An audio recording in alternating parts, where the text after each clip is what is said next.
Hello friend, मैं अक्षय कुमार डेंडवाल आप सभी का स्वागत करता हूं आपके अपने यूट्यूब चैनल नर्सिंग पाठशाला में। फ्रेंड, अपन जो बात कर रहे थे वो कर रहे थे साइकेट्रिक नर्सिंग के गोल्डन पॉइंट के ऊपर। तो गोल्डन पॉइंट में आज का अपना जो टॉपिक रहेगा वो रहेगा इलेक्ट्रो कन्वर्जेंट थेरेपी यानी ईसीटी। ठीक है फ्रेंड, आज का अपना जो टॉपिक रहेगा वो रहता है रिलेटेड टू ईसीटी। ईसीटी के अंदर से जो भी गोल्डन पॉइंट बनते हैं उनके ऊपर आज अपन डिस्कस करेंगे। तो first of all friend, upon ECT की बात करें तो ईसीटी के अंदर होता क्या है। तो ईसीटी के अंदर जो पेशेंट होता है उसको आर्टिफिशियल करेंट होता है, आर्टिफिशियल करंट होता है वो दिया जाता है। ठीक है फ्रेंड, यहाँ से कोई क्वेश्चन नहीं बनता है डेफिनेशन से अंदर से। फर्स्ट जो क्वेश्चन बनेगा ईसीटी के अंदर से वो बनता है वोल्टेज के ऊपर कि जो जितना करंट होता है वो अपन जिस करंट की बात करते हैं वो करंट है वो कितना दिया जाता है। तो फर्स्ट क्वेश्चन बनता है वोल्टेज के ऊपर। तो फ्रेंड करंट की बात करो, करंट दिया जाता है 70 to 120 वोल्ट। कितना दिया जाता है फ्रेंड, करंट की बात करें तो करंट दिया जाता है 70 to 120 वोल्टेज का जो करंट होता है वो पेशेंट को अपन देते हैं। ठीक है फ्रेंड, अब इसके अगर अपन टाइमिंग की बात करें कि कितनी टाइम तक अपन देते हैं कि जो करंट है वो अपन पेशेंट को दे रहे हैं उसका टाइमिंग कितना होगा। तो फ्रेंड टाइमिंग की बात करें, टाइमिंग होती है 0.7 to 1.5 सेकेंड। फ्रेंड याद रखना सेकेंड है यहाँ पर। 0.7 to 1.5 सेकेंड तक अपन जो पेशेंट है उसको अपन करंट देते हैं। ठीक है फ्रेंड, नेक्स्ट आता है फ्रीक्वेंसी कि अपन कितनी बार है पेशेंट को जो ईसीटी है वो दे सकते हैं। तो फ्रेंड फ्रीक्वेंसी की बात करें तो 3 टाइम इन ए वीक, मतलब एक सप्ताह में उसको अपन 3 बार करंट है वो दे सकते हैं। ठीक है फ्रेंड, 3 बार करंट दे सकते हैं एक वीक के अंदर। ठीक है friend, 3 times in a week. लेकिन फ्रेंड यहाँ से क्वेश्चन बनता है कि आप रेगुलर 1 2 3 तीनों दिन ईसीटी दे सकते हो। तो आपका आंसर रहेगा नहीं, अपन नहीं दे सकते। अपन ईसीटी देंगे इंटरवल से, सिर्फ आज दे दी फिर कल नहीं देंगे फिर सेकेंड डे देंगे, मतलब एक एक दिन के गैप से देंगे, फिर 4th डे नहीं देंगे, 5th डे देंगे। तो एक एक दिन के गैप से देते हैं फ्रेंड अपन ईसीटी। ठीक है ना, तो ईसीटी के अंदर क्वेश्चन बने कि आप अगर ईसीटी एक वीक में 3 ईसीटी दे रहे हो तो क्या आप रेगुलर ईसीटी उस पेशेंट को दे सकते हो। तो आपका आंसर रहेगा नहीं, अपन नहीं दे सकते। तो ये हो गया फ्रीक्वेंसी के अंदर से। वोल्टेज की बात कर ली, 70 to 120 जो ईसीटी में करंट देते हैं। फ्रेंड ये जो चीज़ मैं आपको बता रहा हूँ ये बता रहा हूँ according to American psychiatric association के द्वारा। ठीक है फ्रेंड, अमेरिकन साइकेट्रिक एसोसिएशन के द्वारा ये जो वैल्यू दी गई है वो बता रहा हूँ। कोई कोई बुकों में आपको चेंजमेंट थोड़ा बहुत चेंजमेंट दिख सकता है। अगर क्वेश्चन वोल्टेज से पूछा जाए, अगर इसके अंदर थोड़ा बहुत चेंजमेंट हो तो आपको इसी रेंज के ऊपर आंसर देना, इसी के आसपास जो रेंज रहे, इनके आसपास जो रेंज रहे वही आंसर देना है। ठीक है ना फ्रेंड, तो अपन ने अभी तक वोल्टेज की बात कर ली है, टाइमिंग की बात कर ली है, फ्रीक्वेंसी की बात कर ली है। तो फ्रेंड अपन लोगों ने जो फ्रीक्वेंसी की बात कर ली, टाइमिंग की बात कर ली और वोल्टेज की बात कर ली। अब क्वेश्चन बनता है कि जो ईसीटी थी वो फर्स्ट टाइम यूज किसने की थी, दो डिराइव्ड किसने की थी। तो अपना आंसर जाएगा बिनी और सैरेटेली ने। ठीक है फ्रेंड, बिनी और सैरेटेली ने ये जो ईसीटी थी वो डिराइव्ड की थी। अपन टाइमिंग की बात करें तो टाइमिंग 1938 के अंदर अप्रैल 1938 के अंदर बिनी और सैरेटेली ने फर्स्ट टाइम जो ईसीटी थी वो डिराइव्ड की थी या फर्स्ट टाइम जो ईसीटी का यूज लिया था। यहाँ से फ्रेंड क्वेश्चन पूछा जाता है कि जो ईसीटी थी वो फर्स्ट टाइम किसने यूज की थी। आपका आंसर जाएगा बिनी और सैरेटेली ने फर्स्ट टाइम में ईसीटी यूज की थी। ठीक है फ्रेंड, अब बात करते हैं अपन ईसीटी के टाइप के ऊपर। तो नेक्स्ट अपना जो गोल्डन पॉइंट बनता है वो बनता है टाइप से, टाइप ऑफ ईसीटी। तो फ्रेंड टाइप ऑफ ईसीटी की बात करें तो ईसीटी होती है वो 2 टाइप की होती है। फर्स्ट होती है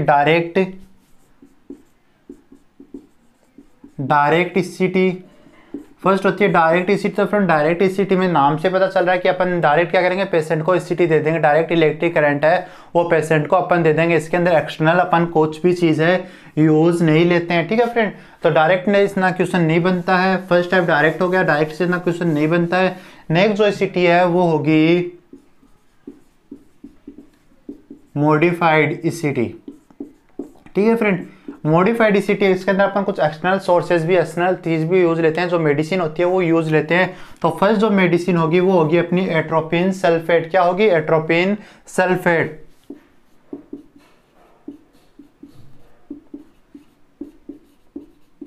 एट्रोपिन सल्फेट अपन मेडिसिन है यूज लेते हैं। इसके अमाउंट की बात करें तो 0.61 mg सबक्यूटेनियस लगाते हैं फ्रेंड। इसको जो एट्रोपिक ड्रग होती है उसको सबक्यूटेनियस लगाते हैं। अमाउंट की बात करें तो 0.6 से 1 mg यूज लेते हैं फ्रेंड। यूज कब लेते हैं?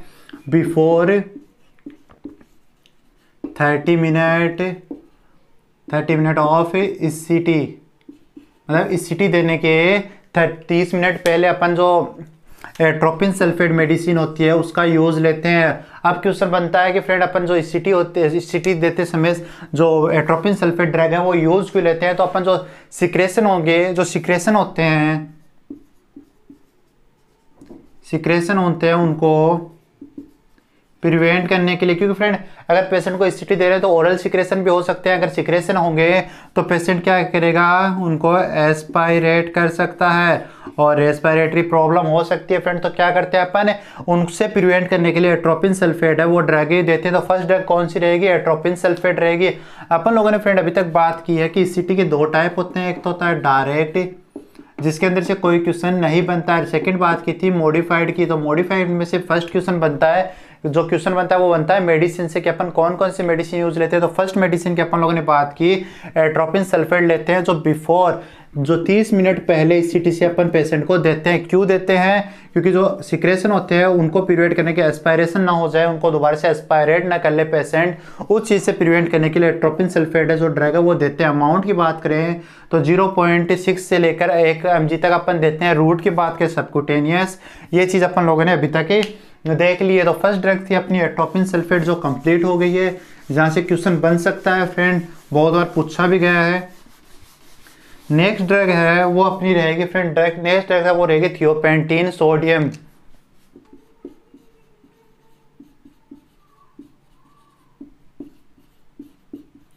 थियोपेंटीन सोडियम है वो सेकेंड ड्रग रहेगी, जिसकी अमाउंट की बात करें तो अमाउंट रहती है 5 to 10 ml। कितनी रहती है? 5 to 10 ml रहती है फ्रेंड। किस काम में लेते हैं अपन इसको? सेडेटिव के रूप में काम लेते हैं। जो थियोपेंटीन जो सोडियम है उसको अपन सेडेटिव के काम में लेते हैं। फर्स्ट ड्रग थी अपनी एट्रोपिन सल्फेट जो अपने एक्स्ट्रा सिक्रेशन होते हैं उनसे प्रिवेंट करती है। सेकंड ड्रग थी थियोपेंटीन सोडियम, जिसको अपन सेडेटिव के रूप में काम में लेते हैं। ठीक है फ्रेंड, तो थियोपेंटीन सोडियम भी अपनी कंप्लीट होगी। लास्ट जो ड्रग रहेगी वो रहेगी आपकी, जो लास्ट ड्रग है वो रहेगी फ्रेंड, वो रहेगी सक्सिनाइल कोलिन। क्या रहेगी?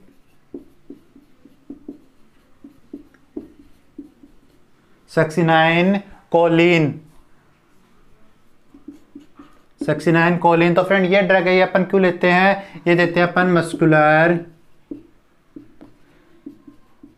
रिलैक्सेंट के रूप में देते हैं। ये ड्रग देते हैं अपन मस्कुलर रिलैक्सेंट के रूप में देते हैं। इसकी अमाउंट की बात करें तो 0.3 से लेकर 0.6 से 0.6 ml देते हैं, या फिर रूट की बात करें तो IV देते हैं। तो ये फ्रेंड अपनी जो टाइप्स थे उनके अंदर से जो क्वेश्चन बनते हैं वो क्वेश्चन मेडिसिन से रिलेटेड बनते हैं।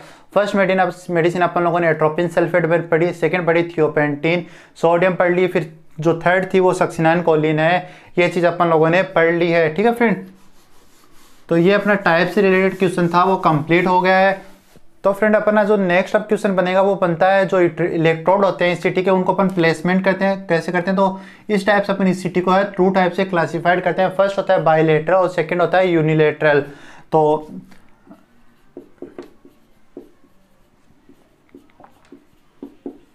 जैसा कि फ्रेंड आप लोगों को नाम से पता चल रहा है कि बायलेटरल मीन्स अपन ईसीटी है वो एक साइड ही, जो ईसीटी का जो नोट्स होते हैं उनको एक साइड ही प्लेस करेंगे, और बायलेटर के अंदर अपन बोथ साइड प्लेस करेंगे। ठीक है फ्रेंड, जो यूनिलेटर है उसके अंदर अपन एक साइड ही प्लेस करते हैं, जो बायलेटर होता है उसमें अपन दोनों साइड प्लेस करते हैं। यूनिलेटर से फ्रेंड कोई क्वेश्चन नहीं बनता है, एक क्वेश्चन बनता है कि अपन जो ईसीटी का नोट्स है उनको प्लेस करेंगे वो कौन सी साइड करेंगे? तो अपन करेंगे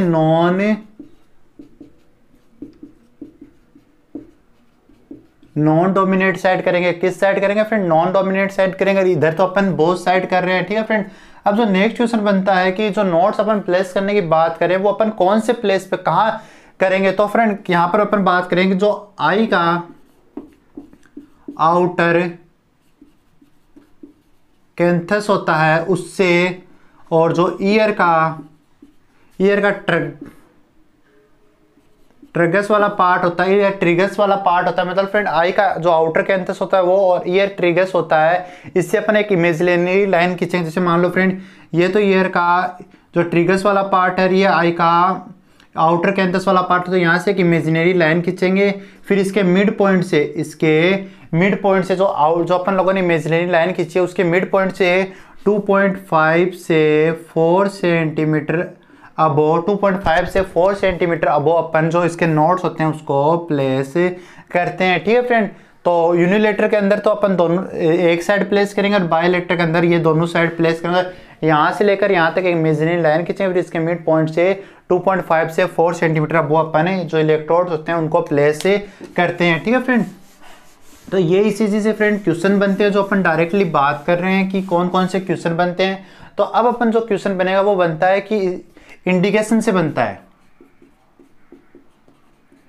और सेकंड जो क्वेश्चन बनेगा वो बनता है कॉन्ट्रा इंडिकेशन से। तो फ्रेंड कॉन्ट्रा इंडिकेशन और इंडिकेशन बहुत टाइप्स हैं, लेकिन जो मोस्टली क्वेश्चन आपको प्रायोरिटी पे पूछा जाएगा कि कौन से में अपन लेते हैं, तो जो इंडिकेशन होगा वो होगा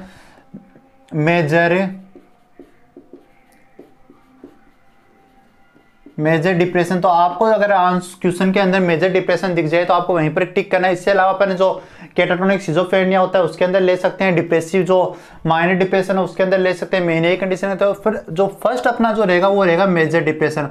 और कॉन्ट्रा इंडिकेशन की बात करें तो इंक्रीज आईसीपी, इंट्राक्रेनियल पेशेंट जो प्रेशर है वो पेशेंट का इंक्रीज है, इंट्राक्रेनियल प्रेशर है वो पेशेंट का इंक्रीज है, तो उस कंडीशन के अंदर अपन किसी भी हालत के अंदर ईसीटी है वो नहीं देते हैं। तो ये कॉन्ट्रा इंडिकेशन और इंडिकेशन से क्वेश्चन बनते हैं। तो फ्रेंड अपन लोगों ने ईसीटी है वो कंप्लीट कर लिए, इसके अलावा ईसीटी से कोई भी क्वेश्चन नहीं बनता है। ठीक है फ्रेंड, तो इसके अलावा ईसीटी से कोई भी क्वेश्चन है वो नहीं बनता है। ठीक है फ्रेंड, तो अपन लोगों ने जो ईसीटी थी वो अपना टॉपिक था वो कंप्लीट कर लिया है। ईसीटी के बारे में अपन लोगों ने देख लिया कि कौन कौन से क्वेश्चन बनते हैं। तो नेक्स्ट अपना जो गोल्डन पॉइंट रहेगा वो रहेगा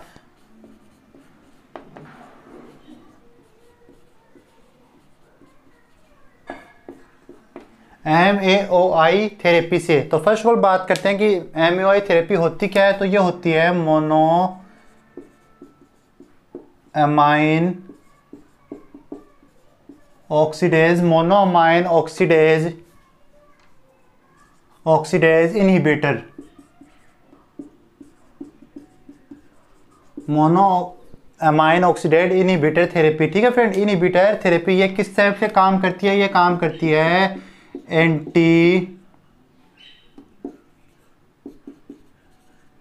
एंटी डिप्रेसेंट की तरह काम करती है। फ्रेंड यहाँ से कोई क्वेश्चन नहीं बनता है, फुल फॉर्म पूछी जा सकती है। तो फ्रेंड जो MAOI थेरेपी है इसके अंदर जो क्वेश्चन बनता है कि जो पेशेंट है वो MAOI थेरेपी के अंदर है और उसके साथ टायरेमाइन यूज कर रहा है हायर अमाउंट के अंदर, एक्सेसिव अमाउंट के अंदर टायरेमाइन यूज कर रहा है। एमिनो एसिड होती है फ्रेंड, ये हायर अमाउंट के अंदर यूज कर रहा है। तो पेशेंट के अंदर क्या कॉज होने के चांस रहते हैं, तो हाइपरटेंसिव क्राइसिस की कंडीशन अराइज होती है फ्रेंड।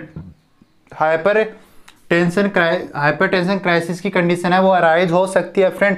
यहाँ से क्वेश्चन एक और बनता है कि हाइपरटेंसिव क्राइसिस की कंडीशन है उसके अंदर जो ड्रग ऑफ चॉइस होती है,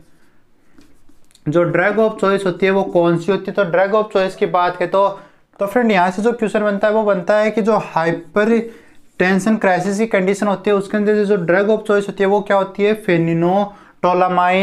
फेनिनोटोलामाइन मेसिलेट होती है, फेनिनोटोलामाइड मेसिलेट ड्रग होती है। तो फ्रेंड यहाँ से क्वेश्चन पूछा गया है कि हाइपरटेंसिव क्राइसिस के समय जो ड्रग ऑफ चॉइस होती है वो होती है फेनिनोटोलामाइन मेसिलेट ड्रग होती है, वो ड्रग ऑफ चॉइस है वो होती है। ठीक है फ्रेंड, तो ये यहाँ से क्वेश्चन बनता है। नेक्स्ट अपन बात करें तो MAO थेरेपी से जो क्वेश्चन बनता था वो अपन लोगों ने बात कर ली है। नेक्स्ट अपन जो बात करेंगे वो कुछ ड्रग्स के बारे में बात करेंगे फ्रेंड। अपना जो लास्ट क्वेश्चन बनेगा वो बनेगा बेंजोडाइजिपिन से। तो बेंजोडाइजिपिन से बनता है ओवरडोज से, कि जो बेंजोडाइजिपाइन है उसकी ओवरडोज हो जाए तो इसके लिए अपन एंटीडोज कौन सी देते हैं। तो एंटीडोज की बात करें तो एंटीडोज देते हैं अपन फ्लूमाजीनिन। कौन सी देते हैं फ्रेंड, फ्लूमाजीनिन। ठीक है फ्रेंड, फ्लूमाजीनिन होती है वो एंटी डोज होती है, ठीक है फ्रेंड्स, जो फ्लूमाजिनिन होती है वो एंटीडोज होती है किसकी, बेंजोडाइजिपाइन की। बेंजोडाइजिपाइन की अगर ओवर डोज होती है तो अपन देते हैं फ्लूमाजिनिन, या फिर देते हैं अपन रोमाजिकॉन। कौन से देते हैं फ्रेंड, रोमाजिकॉन या फिर देते हैं फ्लूमाजिनिन। ठीक है फ्रेंड, तो ये अपन लोगों ने कुछ क्वेश्चन थे जिसके ऊपर अपन लोगों ने डिस्कस किए हैं। नेक्स्ट क्लास के अंदर अपन और भी डिस्कस करेंगे, जो गोल्डन पॉइंट होंगे साइकेट्री के उनके ऊपर अपन डिस्कस करेंगे।